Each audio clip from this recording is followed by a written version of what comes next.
तो आज के वीडियो में मैं डिस्कस करने वाला हूँ what is my personal thought on super multiplier small case as a whole.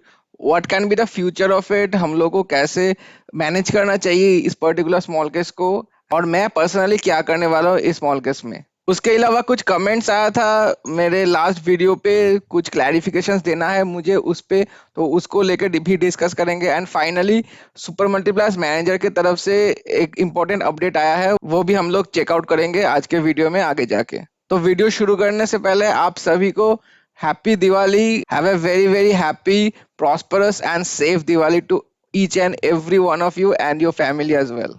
तो देखिए, पहला चीज जो सुपर मल्टीप्लायर्स का लास्ट में वीडियो बनाया था, वहां पे मैं सुपर मल्टीप्लायर्स का जो स्ट्रेटेजी है बेसिकली उसमें मैं क्रिटिसाइज किया था कि इन लोग का जो स्ट्रेटेजी पहले था बहुत ही बढ़िया स्ट्रेटेजी फॉलो करते थे ये लोग, जो कि मुझे अभी रिसेंटली नजर नहीं आ रहा है। I have been a super multipliers subscriber since last 6 months and I have not seen this type of strategy from the manager previously. तो मेनली मैं मैनेजर का स्ट्रेटेजी के लिए ही मैं वीडियो बनाया था कि मुझे अभी रिसेंटली उनका स्ट्रेटेजी पसंद नहीं आ रहा है। लेकिन मैं एक बार भी ऐसा नहीं बोला हूं कि सुपर मल्टीप्लायर स्मॉल केस अचानक बहुत खराब हो गया है, या फिर हम लोग को कंटिन्यू करना नहीं चाहिए, या फिर हम लोग को सब्सक्राइब नहीं करना चाहिए आगे जाके। ये सब कमेंट्स आया था मेरे सब्सक्राइबर से, मेरे ऑडियंस से, कि बहुत लोग काफी फ्रस्ट्रेटेड है, काफी एंग्री हो चुके हैं because of the recent rebalancing fiasco. And उनका गुस्सा जायज है काफी हद तक, बट मेरा अभी भी विश्वास है सुपर मल्टीप्लायर्स पे, क्योंकि इन लोग का पास हिस्ट्री में रहा है कि जब भी ये नीचे फॉल करता है बेहतरीन रिटर्न्स बना के देता है। फिर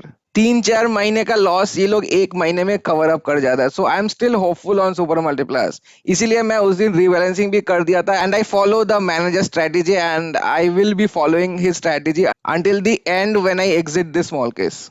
if you remember the last video में दिखाया था आप लोगों को कि इनका जो डेली चेंज था वो 8.67% दिखा रहा था, बट एक्चुअली लोगों को उतना मिला नहीं था।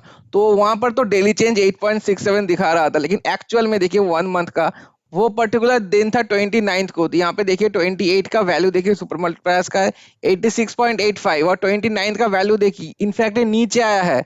एक्चुअल रिटर्न्स में ये कैलकुलेट हुआ ही नहीं है that 8.67 which was showing on the daily change that day. If you see right now 86.85 था 28 अक्टूबर, फिर 29 अक्टूबर में 85.45 हो चुका है।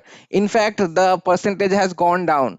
तो ऐसा मत समझिए कि ये 110 में से वो 8.67 हैज बीन कैलकुलेटेड। तो मुझे पता नहीं why the daily change was showing that day, I don't have any idea on that. अगर इसमें कैलकुलेट करना था ही नहीं तो why was it even showing 8.67 in the daily change. But जो भी हो, अल्टीमेटली जैसे हम लोग देख पा रहे हैं यहाँ से, वो पर्टिकुलर जो डेली चेंज था that was not even considered. तो बहुत लोगों का कमेंट आया था कि इनका रिटर्न जो है काफी इन्फ्लेटेड रहता है, और जितना रिटर्न्स दिखाता है यहाँ पर that is not being the actual case. तो मैं उन लोगों को एक ही चीज बोलूंगा कि शायद वो पर्टिकुलर रिबैलेंसिंग के चक्कर में, the gap up and gap down के चक्कर में, that daily change was showing hugely misleading. But actual returns में आई थिंक मैं जब से इन्वेस्ट किया हूँ, every day daily change of super multipliers has been reflected in my portfolio as well. ऐसा नहीं है कि डेली चेंज कुछ और दिखा रहा है और मेरे पोर्टफोलियो में कुछ और दिखा रहा है। और अभी जैसे देखे हम लोग के वो डेली चेंज कंसिडर हुआ भी नहीं है यहाँ पर। So I can confidently say that the CAGR that the people are showing over here in super multipliers, leaving apart the transaction charges and the subscription charges, the cost adjusted returns is matching with the actual portfolio. The next thing that I wanted to confirm and I wanted to clarify with you all that कुछ comments आया था मेरे पास कि मैं इतने दिनों से proponent रहा हूँ सुपर मल्टीप्लायर्स का, अचानक मेरे वीडियो में क्या हो गया, why am I going back from my original statement. तो देखिए, मैं उस दिन एक भी बार ऐसा नहीं बताया था कि सुपर मल्टीप्लायर्स खराब हो चुका है। मेरा एक ही स्टेटमेंट ऐसा था that I was suggesting people about super multipliers because मैं खुद इन्वेस्टेड हूँ इसमें। ऐसा नहीं है कि मुझे कुछ पैसा मिल रहा है सुपर मल्टीप्लायर्स मैनेजर से या फिर कुछ और मिल रहा है that I am promoting this small case. I am not promoting this small case. Promoting किसको बोलते हैं? जब मैं कुछ स्मॉल केस में इन्वेस्टेड नहीं हूं फिर भी मैं लोगों को सजेस्ट कर रहा हूं यार ये ले लो ये ले लो। I am myself invested in this small case. 20 lakh rupees लगा हुआ है मेरा इस स्मॉल केस में। अगर मेरा इस पे बिलीफ नहीं रहता then why would I have invested in this small case as well. मैं एक बार भी पिछले वीडियो में बताया नहीं हूँ कि मेरा लॉस हो गया बहुत इसलिए मैं दुखी हूँ, मेरा नेगेटिव बैलेंस हो गया, इस सब में मैं कुछ भी बात नहीं किया हूँ। I have only talked about the strategy, that is why they had sold सेनको gold in such A short time. पहले ये लोग इतना ज्यादा रिबैलेंसिंग नहीं करते थे, इन लोग का रिबैलेंसिंग स्ट्रेटेजी चेंज हो चुका है, इन लोग का स्टॉक पिकिंग स्ट्रेटेजी चेंज हुआ है। पहले गुड फंडामेंटली स्ट्रॉन्ग स्टॉक्स रखते थे जो अभी बहुत ही स्विंग ट्रेडिंग वाले स्टॉक्स रखते हैं। थर्ड थिंग ये है कि इन लोग का जब रिबैलेंसिंग का टाइम आता है आधे से ज्यादा लोगों को रिबैलेंसिंग करने का मौका ही नहीं मिलता है। That is the main reason I was very very upset that day कि लोग जब 30,000 रुपए पे कर रहे हैं for a particular year, at least the investor should deserve is a basic right of the rebalancing. अगर वो रीबैलेंसिंग भी नहीं कर पाएगा तो पैसा देने का मतलब क्या है? Why don't I invest in mutual funds? Why would I select a smallcase and pay huge money in subscription fees, in transaction charges, in STCG, all those things? Smallcase में एक basic need रहता है कि rebalancing properly कर पाए लोग। कोई कोई सुबह करता है, कोई कोई शाम को करता है, एटलीस्ट बट करने का मौका मिलता है एक प्रॉपर प्राइसिंग पे, जो कि मैनेजर सजेस्ट कर रहा है हम लोग को। जो प्राइस है उस प्राइस पे इधर उधर एक एक 2% इधर उधर हो सकता है भाई, लेकिन 20 25 30% यहाँ वहाँ ये तो लोगों को प्रॉफिट निकल जाएगा सब कुछ।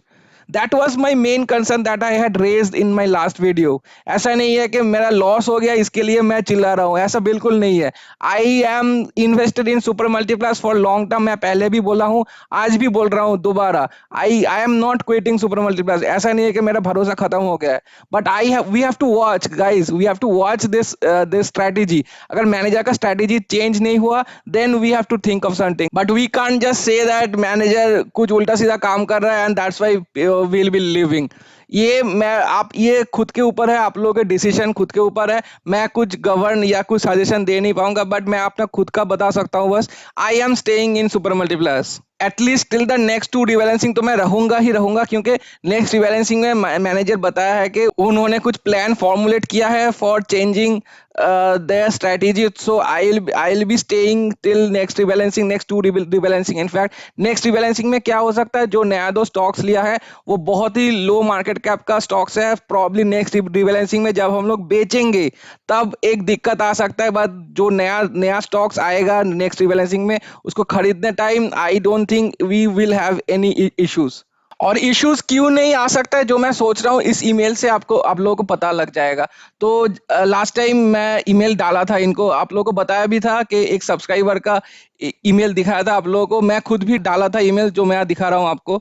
सो मैं लिखा था I have seen a pattern with the super multipliers rebalancing recently, whichever stocks super multipliers is recommending to sell are experiencing huge drawdowns. तो जो जो भी सजेस्ट करता है बेचने के लिए बहुत नीचे खुलता है और नीचे चला जाता है। सेम चीज हो रहा है बाइंग बाइंग सजेशन पे भी, बहुत ही गैप अप पे खुलता है और एकदम शॉर्ट अप कर जाता है।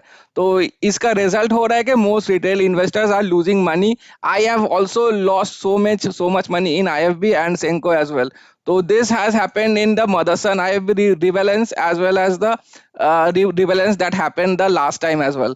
So I have been a super multiplier small case और ये मैं इशू फेस नहीं किया हूँ जो आप लोग को भी बोला था मैं कि अभी इतने दिन तक मैं इशू फेस नहीं किया था, लेकिन रिसेंटली लास्ट टू रिबैलेंसिंग से ये ऐसा टाइप इशू फेस कर रहा हूं मैं। तो मैं इनको लिखा था कि लो मार्केट कैप का स्टॉक्स के वजह से ऐसा हो सकता है। I can directly suggest anything to him because he is more experienced and he is a professional which I am not. तो मैं इनको लिखा था कि क्या हो सकता है, इसका रीजन क्या हो सकता है, और इसका जो इन्वेस्टर्स का जो इतना इतना पैसा निकल जा रहा है इसका पोटेंशियल सोल्यूशन क्या होगा। तो इनका रिप्लाई आया था just same reply that he had given to my subscriber as well.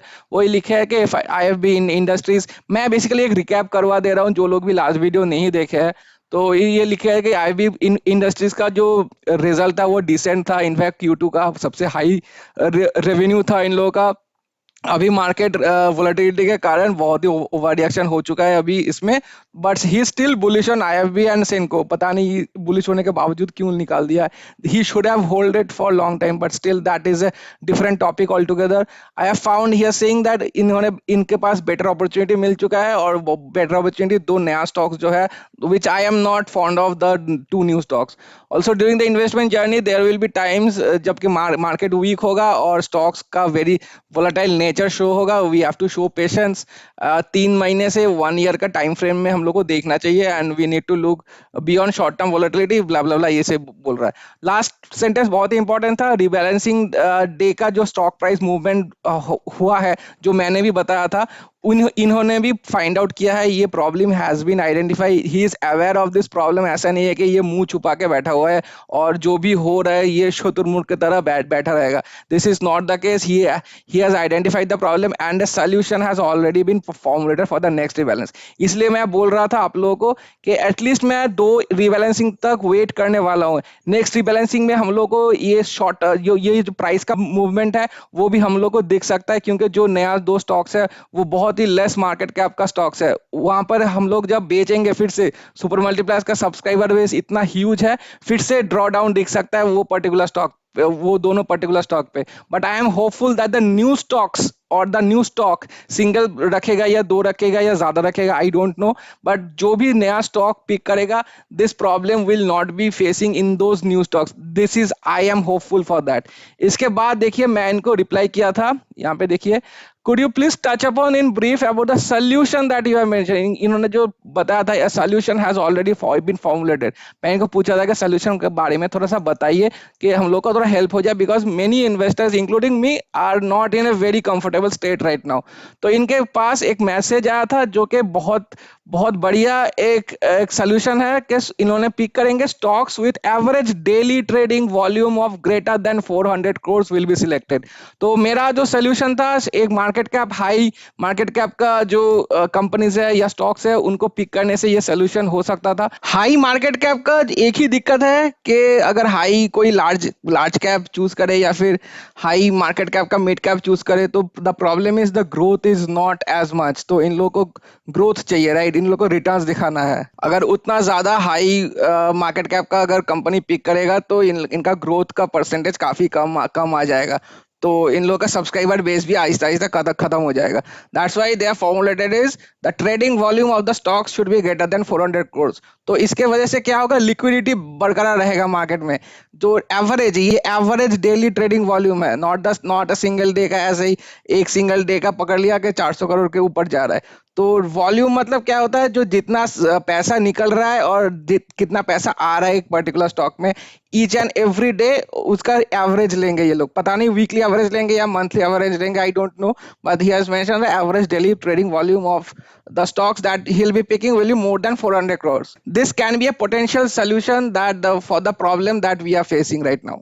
For example, सेनको gold का देखिए, आज का है, ट्रेडिंग वॉल्यूम देखिए इसका 49 करोड़ ओनली, ठीक है, 49.81 49.76 पे डील कर रहा है। So this is a very low volume. यहाँ पर अगर कुछ ज्यादा पैसा आ गया तो एकदम से मार्केट ऊपर चला जाएगा, या फिर यहाँ से कुछ पैसा निकल गया, कोई हाई इन्वेस्टेड वैल्यू अगर निकल गया यहाँ से, तो एकदम से स्टॉक का वैल्यू नीचे आ जाएगा। तो 400 करोड़ का अगर ट्रेडेड वॉल्यूम रहेगा टोटल, तो ये वाला पर्टिकुलर प्रॉब्लम वो सॉल्व हो जाएगा। सिमिलरली देखते हैं आईएफबी के लिए। आईएफबी यहाँ पे देखिए, इसका टोटल ट्रेड वॉल्यूम देखिए आज का 21 करोड़ ओनली। तो इसीलिए इतना इतना अगर कम ट्रेडिंग हो रहा है इस पर्टिकुलर स्टॉक में, इसीलिए the issue of liquidity that we have been facing is so high. इसीलिए लोगों को रिबैलेंसिंग का मौका मिल नहीं रहा है अभी। वहीं पे एक हाई वॉल्यूम ट्रेडिंग वॉल्यूम का एग्जांपल दिखाता हूं मैं, रिलायंस इंडस्ट्रीज, ठीक है, सब जो टॉप नंबर 1 निफ्टी 50 का कंपनी है। यहाँ पे ट्रेडिंग वॉल्यूम देखिए 728 करोड़। तो कोई लिक्विडिटी का इशू नहीं है, बहुत ज्यादा अगर कोई पैसा डालेगा भी तो कोई दिक्कत नहीं है, बहुत ये ट्रेडिंग होता है यहाँ पर basically. This is an active traded stock. लोग हर दिन आके यहाँ पर खरीदना बेचना होता रहता है। इसीलिए जो भी पैसा सुपर मल्टीप्लायर के सब्सक्राइबर से आएगा या फिर निकलेगा, this stock will particularly absorb easily the amount of cash that it is coming from inflows and outflows. तो रिलायंस तो बहुत हाई लेवल का हो गया, 700 750 का ट्रेडिंग हो रहा है अभी। That is a huge thing, but इनका जो स्ट्रेटेजी है that is more than 400 crore. So that may be a potential solution that we are looking and it can solve our problem. So I will wait. I will not be saying anyone कि आप लोगों को क्या करना चाहिए या नहीं करना चाहिए। I am personally still काफी bullish on super multipliers. I will be waiting. I will keep my faith on this particular small case because इसने ताबड़तोड़ रिटर्न्स बना के दिया है आज तक. I can confidently say कि 2-3 महीने का लॉसेस भी ये एक महीने में कवर अप कर सकता है. So I am still bullish on this. I will keep my money. But एक चीज यही है कि अगर किसी को बहुत हेडेक नहीं लेना है यार, ये सब रिबैलेंसिंग चक्कर, इतना जल्दी जल्दी उठ के रिबैलेंसिंग करो, टेंशन में रहो, फिर जैसे मैंने बताया था लास्ट वीडियो में भी कि नींद खराब करके ये सब करना पड़ता है, रात को प्रॉपरली नींद नहीं आता है, वो सब अगर झमेला नहीं चाहिए, I would say you can exit. Many people have already exerted in fact from this. But अगर आप थोड़ा सा विश्वास लगा सकते हो इस पे, थोड़ा सा फेथ लाओ, keep your faith on this.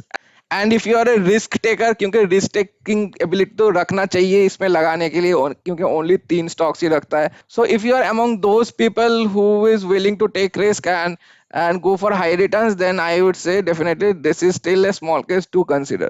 Video खत्म करने से पहले again wishing you guys a very very happy Diwali. मिठाई खाइए, पटाखा फोड़िए, लेकिन सेफली फोड़िए.